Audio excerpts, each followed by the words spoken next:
Ես իմ աշխատանքը ավարտել եմ, ուզում եմ ձեզ ցույց տամ։ Տեսեք։ Տեսեք, անգամ չի զգացվում, որ ինքը կտրած ու կարած է։ Այնքան այս մասերը կարը կարին հավասար եմ ես դնում։ Նույնպես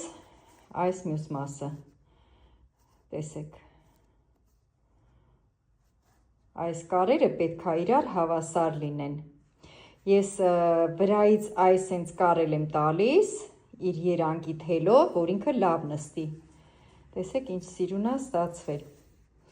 Մեջի հատվածն էլ, ես սա պետք է ձեռքի կարով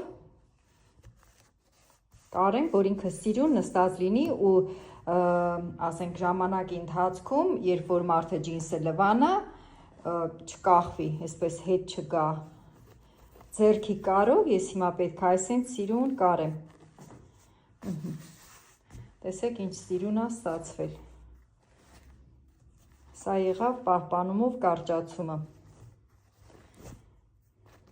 Ինքը այդքան էլ ժամանակ տանող չի։ Ես այն մյուս տարբերակն էլ ցույց կտամ ձեզ։ Ուղղակի չուզեցի երկար տեսահոլովակով ցույց տամ, որ չձանձրացնեմ։ Տեսեք, օրինակ վարպետներ կան, որ վրայից այստեղ կար են տալիս իր երանգի թելով, այդ էլ տարբերակ է, բայց ես չեմ սիրում այդ տարբերակով, ես նախընտրում եմ մեջից այս հատվածը ձեռքի կարով նստացնեմ, իսկ այս կարերը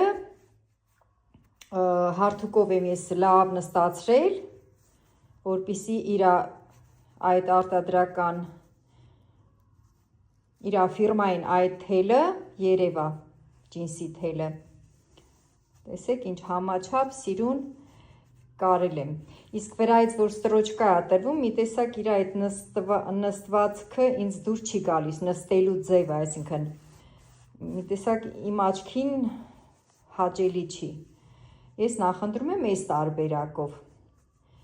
որը որ շատ ավելի կոկիկ, ավելի սիրուն է, տեսեք։ Շատ կարևոր է, որ կարը կարին անպայման համընկնի։ Անպայման պիտի համընկնի, եթե մի միլիմետր անգամ չհամընկավ, ինքը արդեն նկատվում է, որ ինքը կտրած կարած է, բայց այսպես, որ նայում ես, ինքը կասես, թե բացարձակ ոչ կտրած է, ոչ մի բան։ Այսքան բան։